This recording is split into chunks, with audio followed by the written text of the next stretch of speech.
A guest worker program will be a form of legalization. You cannot have a guest worker program without a form of legalization. That's the only thing that President Obama wants. Like I said, everything else is periphery to the president. He could care less what Republicans put in the bill. All he wants is a germ of legalization. He takes that and he goes a mile. Here, let me give you an example.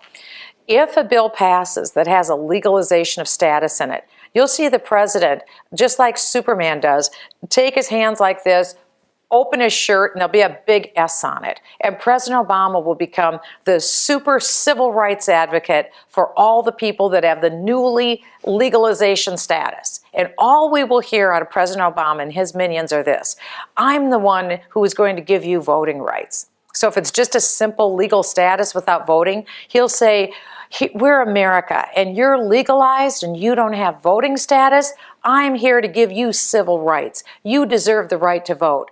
Then what are Republicans going to do? No, we're not going to be for allowing you to vote. And then he's going to say, the Republicans don't want you to have access to the benefits that you deserve. Obamacare, 80 different means-tested welfare programs, Social Security, Medicare. You deserve that too. I'm going to be your dread champion to make sure that you get all of these public assistance benefits. And what's our platform going to be? No, you can't have them. We will immediately be on defense, and we will be forever on defense because the president has one plan.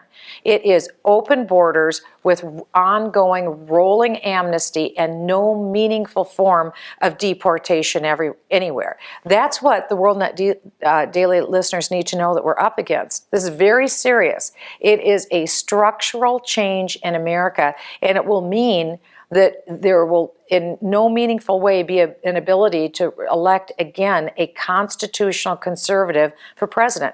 It's not going to happen because it will be people who want to pull from the Treasury, not put into the Treasury. And just imagine, at the worst possible time, when we are $17 trillion in debt today, I'm a baby boomer.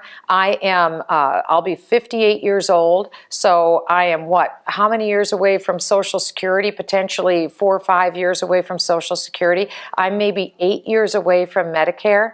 So when you have this huge influx of baby boomers who've earned their Social Security benefits, they've earned their Medicare benefits, now we're going to swamp the system with literally tens of millions of more people who are going to draw down on Social Security just when it's looking at insolvency, also drawing down on Medicare just when it's looking at insolvency. There's a CBO study that said that one of the parts in Medicare that covers hospitalization coverage for senior citizens is looking at bankruptcy. I mean, being flat out of money before 2020. And we're going to swamp the system with more people who can't afford to pay for that health care, but who are probably sicker and poorer. This is the worst possible time to add tens of millions of poor people into the system. Why are we doing that?